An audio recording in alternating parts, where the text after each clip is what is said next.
دوستوں آج کی ویڈیو میں ہم آپ کو جنرل رانی کی لائف سٹوری سنائیں گے۔ ان کے یا خان سے کیسے تعلقات تھے، کس کس خاتون کو یہ ایوان اقتدار میں لے کر آئیں، ان کا عدنان سمیع اور فخر عالم سے کیا رشتہ تھا۔ اس کے علاوہ ہم جنرل رانی کی زندگی کے کچھ اور راز بھی آپ کو بتائیں گے۔ ہم آپ کو یہ بھی بتائیں گے کہ جنرل رانی کی آخری عمر کس قسم و پرسی میں گزری، بھٹو نے ان کے ساتھ کیا سلوک کیا اور آخری دنوں میں یہ کہاں غائب ہو گئی تھی۔ یہی سب موضوعات ہماری ویڈیو کا موضوع ہے۔ چلتے ہیں ویڈیو کی طرف۔ اقلیم اختر جو کہ بعد ازاں جنرل رانی کے نام سے مشہور ہوئی، پاکستان کے صدر جنرل یحییٰ خان کے قریبی دوستوں میں شمار ہوتی تھی۔ ان کے قریبی تعلقات کی بنا پر جنرل یحییٰ کو آغا جانی کے نام سے پکارتی تھی اور ان تعلقات کی بنیاد پر وہ نہایت مقبول اور انتہائی اختیارات کی حامل شمار ہوتی تھی۔ اسی طاقت اور اختیار کی وجہ سے انہیں جنرل رانی کہا جاتا تھا۔ کہا جاتا ہے کہ جنرل رانی جنرل کے بعد اقلیم اختر پاکستان کی سب سے بااختیار شخصیت ہوا کرتی تھی۔ ان کے پاس کوئی سرکاری عہدہ نہیں تھا، مگر پھر بھی انہیں سرکاری پروٹوکول دیا جاتا تھا۔ پاکستان کے مشہور پاپ گلوکار فخر عالم اور عدنان سمیع جنرل رانی کے نواسے ہیں۔ جنرل رانی کی بیٹی عروسہ عالم جو کہ فخر عالم کی والدہ نے کچھ عرصہ قبل بھارت کے ایک سیاستدان امریندر سنگھ سے مبینہ طور پر شادی کر لی، گو اس کی تصدیق اس وجہ سے نہیں ہو سکی کہ بھارت میں غیر مسلم کے لیے ایک سے زائد شادی غیر قانونی ہے۔ عدنان سمیع خان کے خاندان کا اصل تعلق افغانستان سے۔ ان کے دادا محفوظ خان کابل، ہرات، جلال آباد اور بلخ کے گورنر تھے۔ بچہ سکہ کے دور میں برا وقت شروع ہوا تو انہیں افغانستان چھوڑنا پڑا۔ عدنان کے والد ارشد سمیع خان پاکستان ایئر فورس میں اسکواڈرن لیڈر تھے اور 1965 کی پاک بھارت جنگ میں ستارہ جرأت بھی حاصل کیا۔ ارشد سمیع خان 1966 سے 1972 کے دوران صدر ایوب خان، صدر یحییٰ خان اور صدر ذوالفقار علی بھٹو کے ADC رہے۔ بعد ازاں فارن سروس میں آگے، پھر چھٹی لے کر بیرون ملک چلے گئے۔ کئی سال بعد واپس آ کر دوبارہ فارن سروس جوائن کر لی۔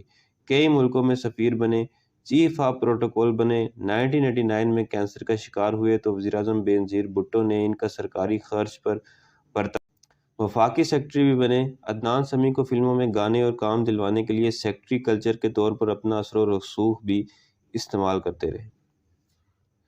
عروسہ عالم رشتے میں عدنان سمیع کی خالہ ہیں۔ بھانجے نے 2001 اور خالہ نے 2006 میں پاکستان چھوڑا تھا، لیکن اس وقت جنرل پرویز مشرف کی حکومت نے ان سے کوئی سوال نہیں پوچھا، کیونکہ اس خاندان کے طاقتور اداروں میں گہرے تعلقات تھے۔ عدنان سمیع خان نے فلمی دنیا میں قدم رکھنے کے لیے پہلے زیبا بختیار کو سیڑھی بنایا اور پھر عاشق بھونسلے کو استعمال کیا۔ موصوف کے پاکستان چھوڑنے پر مجھے کوئی دکھ ہے نہ اعتراض، لیکن میں اہل وطن کو یہ ضرور بتانا چاہتا ہوں کہ عدنان سمیع خان کے والد ارشد سمیع خان بھی پاکستان چھوڑ کر امریکہ چلے گئے تھے اور ان کا انتقال بمبئی میں ہوا تھا۔ ارشد سمیع خان کی 3 Presidents and an Aide Bharat میں شائع ہوئی تھی۔ ارشد سمیع خان نے اس کتاب میں لکھا ہے کہ 1970 کے انتخابات صاف اور شفاف نہیں تھے۔ خان عبدالقیوم خان، صبور اور مولانا باشانی سمیت کئی سیاستدانوں میں رقوم تقسیم ہوئی، لیکن انتخابات میں عوامی لیگ کو اکثریت ملی تو یحییٰ خان غصے میں آ اور انہوں نے اپنے national security advisor general Ghulam Umar سے کہا کہ صوبائی اسمبلیوں کے انتخابات کے نتائج مختلف ہونے چاہئیں، لیکن جنرل عمر کچھ نہ کر سکے۔ اس الیکشن میں یحییٰ خان نے راولپنڈی میں سائیکل کے نشان کے سامنے مہر لگائی اور ارشد سمیع خان سے بھی سائیکل پر مہر لگوائی۔ ارشد سمیع خان نے یہ بھی لکھا کہ کس طرح وہ ڈھاکہ کے پریزیڈنٹ ہاؤس میں رات کو تمام روشنیاں بجھا دیتے تھے اور پھر صدر پاکستان کو اپنی گاڑی میں چھپا کر ڈانس پارٹیوں میں لے جاتے تھے، جہاں صدر صاحب تمام رات عورتوں کے ساتھ ناچتے رہتے اور الگ صبح ارشد سمیع خان اپنے باز کو واپس پریزیڈنٹ ہاؤس میں لے آتے۔ ارشد سمیع خان نے لکھا ہے کہ جب انہیں حمود الرحمن کمیشن کے سامنے بلایا گیا اور یحییٰ خان سے ملاقاتیں کرنے والی عورتوں کے بارے میں پوچھا گیا تو اسکواڈرن لیڈر صاحب نے لا علمی ظاہر کی۔ جسٹس حمود الرحمن نے ان سے پوچھا کہ کیا یحییٰ خان کثرت شراب نوشی کا شکار تھے تو ارشد سمیع خان نے نفی میں جواب دیا۔ ارشد سمیع خان کی اس لالمی کے باوجود حمود الرحمن کمیشن نے یحییٰ خان کے بارے میں بہت سے ثبوت اور حقائق حاصل کر کے اپنی رپورٹ میں شامل کر دی۔ کمیشن کی رپورٹ کے باوجود یحییٰ خان پر کوئی مقدمہ نہ چلا۔ جنرل ضیاء الحق نے انہیں رہا کر دیا اور ارشد سمیع خان پر بھی اپنی عنایات کو جاری رکھا۔ ارشد سمیع خان نے اپنی کتاب میں اپنے ستارہ جرأت کا بڑے فخر سے ذکر کیا ہے۔ جس ملک کے خلاف جنگ میں یہ ستارہ جرأت انہیں ملا، ان کے بیٹے عدنان سمیع خان نے اسی ملک کی شہریت حاصل کر کے اور جے ہند کا نعرہ لگا کر اس ستارہ جرأت کی نفی کر دی۔ حمود الرحمان کمیشن کے سامنے بریگیڈیئر منور خان نے بیان دیا کہ 1971 میں 11 اور 12 دسمبر کی درمیانی شب جس رات دشمن کی فوج ہمارے فوجیوں پر آگ کے گولے برسا رہی تھی، اسی رات کور کمانڈر بریگیڈیئر حیات اللہ کمیشن کو بریگیڈیئر عباس بیگ نے بتایا کہ بریگیڈیئر جہانزیب ارباب نے ایک پی سی ایل افسر سے رشوت کے طور پر 1 لاکھ روپے کا مطالبہ کیا تھا۔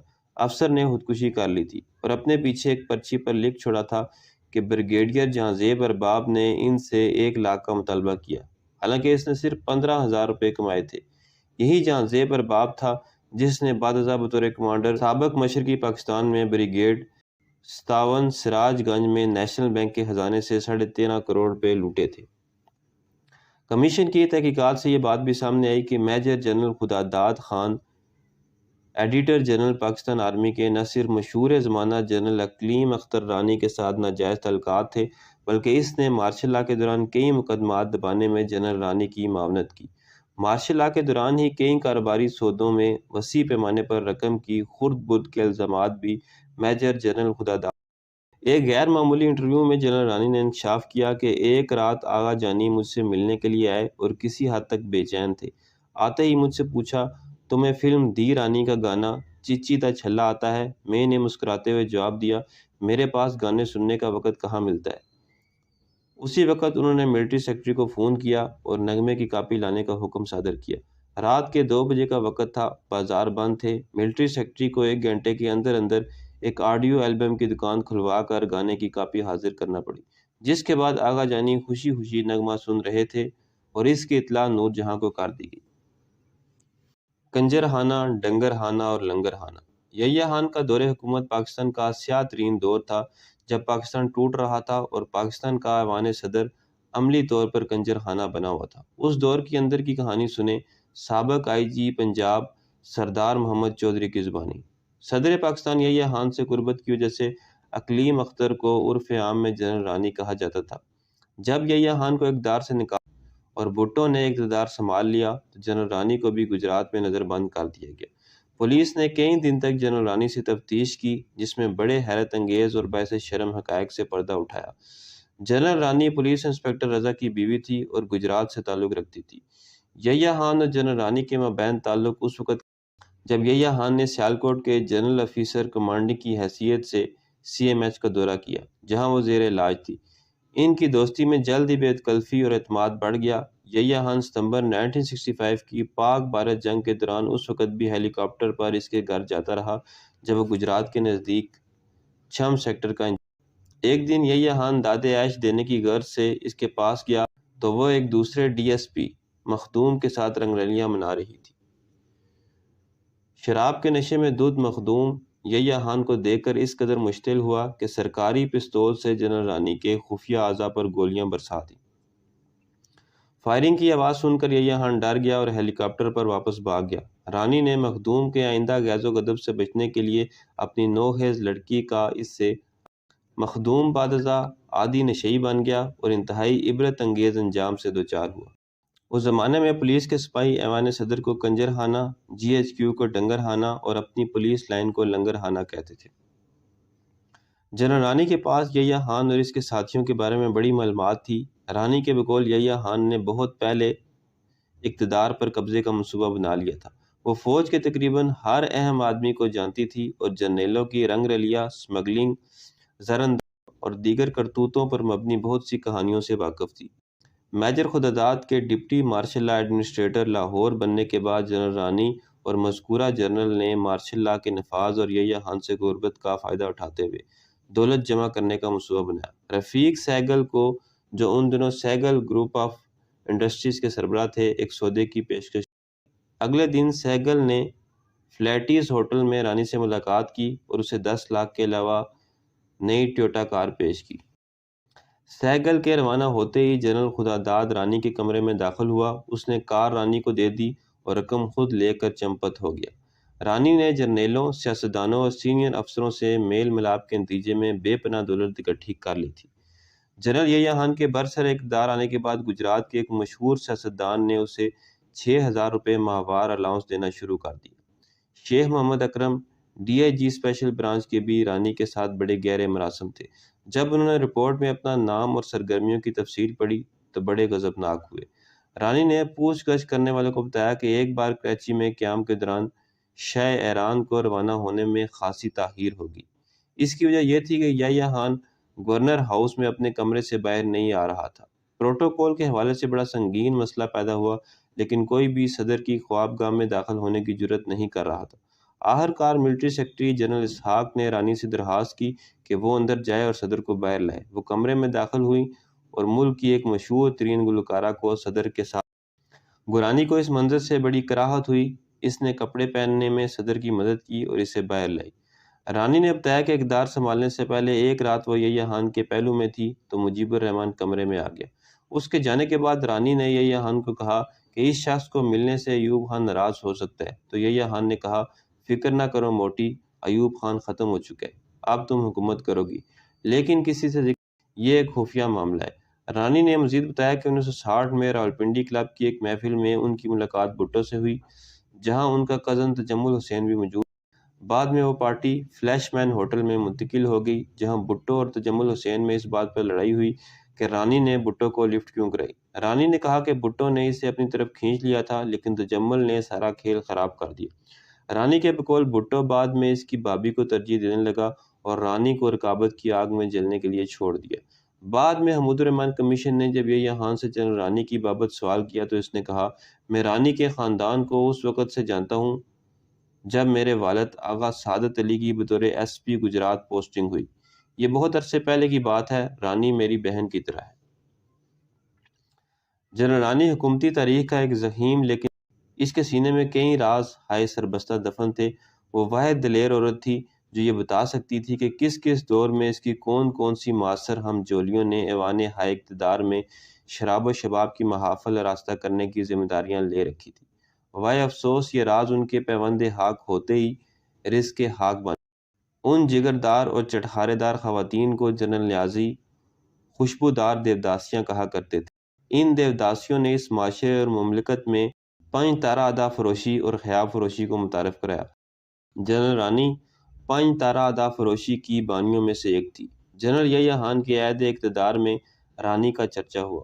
بھٹو دور میں جنرل رانی نے اپنے ڈیرے شارع قائد اعظم پر واقع انٹر کانٹیننٹل کے ایک سویٹ میں آباد کر رکھے تھے۔ ایک شب جنرل رانی کو بما ساز و سامان سازش گاہ سے حفاظتی حراست میں کوتوالی تھانے پہنچا دیا گیا۔ ہر دور میں جنرل رانی مفرور اشتہاری ملزموں کی طرح جا بجا چھپتی پھرتی تھی۔ کوچہ بکوچہ، کو بکو اور کریا کریا ہاک چھاننے کے بعد اسے معلوم ہوا کہ پورے پاکستان میں اگر کوئی ایک شخص اسے پناہ دے سکتا ہے تو وہ لاہور کا ایک صحافی۔ ایک رات اس عظیم صحافی کے گھر ٹیلی فون کی گھنٹی بجی۔ صحافی کی بیگم نے ٹیلی فون کال ریسیو کی۔ دوسری جانب خوفزدہ لہجے میں ایک خاتون موجود تھی۔ کہنے لگی بیگم صاحبہ مجھے پناہ چاہیے، میں ایک مظلوم خاتون ہوں، مجھے زمانے نے دھتکار کل تک میری چوکھٹ بڑی بڑی نامور پیشانیوں کی سجدہ گاہ تھی اور آج میں جس بھی دروازے پر جاتی ہوں مجھے کھوٹے سکے کی طرح لوٹا دیا جاتا ہے۔ نامور صحافی کی بیگم نے کہا آپ جانتی ہیں کہ آپ نے کس کے گھر فون کیا ہے؟ رانی نے بتایا کہ میں نے آپ کے شوہر آغا شوچ کاشمیری کی جگرداری اور بہادری کی داستانیں سن رکھی ہیں۔ مجھے میرے ملنے والوں نے بتایا ہے کہ وہ مظلوموں کا ساتھ دینے میں کبھی ہچکچاہٹ محسوس نہیں کرتے۔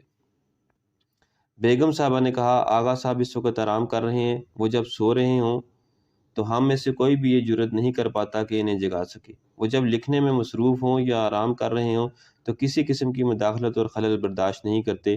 1-2 گھنٹے گزرنے کے بعد فون کی گھنٹی دوبارہ بجی۔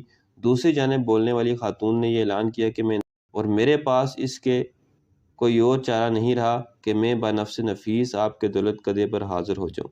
چند گھنٹے گزرنے کے بعد رات کے پچھلے پہر جنرل رانی آغا شوچ کاشمیری کے گھر کے دروازے کے باہر موجود تھی۔ آغا صاحب کو بامر مجبوری نیند سے جگایا گیا۔ وہ باہر آئے اور پرسش احوال کی۔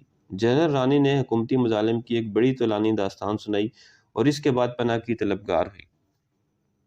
آغا صاحب نے کہا کہ میں تمہیں تا دیر اپنے ہاں پناہ نہیں دے سکتا۔ یہ سننا تھا کہ جنرل رانی نے ایک ذہیم البم آغا صاحب کو پیش کیا اور کہا کہ اس البم میں پاکستان کے سول اور ملٹری بیوروکریٹوں، سیاستدانوں اور سرمایہ داروں کی زندگی کے مخفی گوشے تصویری زبان میں حقیقتیں۔ آغا صاحب نے جنرل رانی کو اپنے ہاں ایک رات ٹھہرنے کی اجازت دے دی۔ یہ رات جنرل رانی نے آغا شورش کشمیری کے گھر کے عقب میں بھینس کے لیے بنے ایک چھپر کے نیچے گزاری۔ صدارتی محلوں اور وزارتی ایوانوں کے مخملی اور گداز بستروں پر راتیں بسر کرنے کی عادی خاتون کے لیے یہ رات یقیناً قیامت کی رات تھی۔ صبح ہوتے ہی وہ چل دی۔ آغا صاحب نے اس کے دیے ہوئے تحفے کو اس کی آنکھوں کے سامنے نظر آتش کر دیا۔ کہا، اقتدار سے محروم ہونے والے لوگوں کے عیب اچھالنا بزدلوں کا کام ہے۔ آج تم یہ تصویریں اٹھائے پھر رہی ہو، کل تم ان لوگوں کے نگار خانہ عیش کی رونق ہوگی۔ آغا صاحب نے جو کچھ کہا، بھٹو حکومت سے جنرل رانی کی خفیہ ڈیل ہوگی۔ جنرل رانی بھی زیر زمین چلی گئی اور اس کے بارے میں اچھالی جانے والی رنگین داستانوں پر بھی پردہ ڈال دیا گیا۔ تو دوستو، یہ تھی میری آج کی ویڈیو پسند ہے تو چینل کو سبسکرائب کریں۔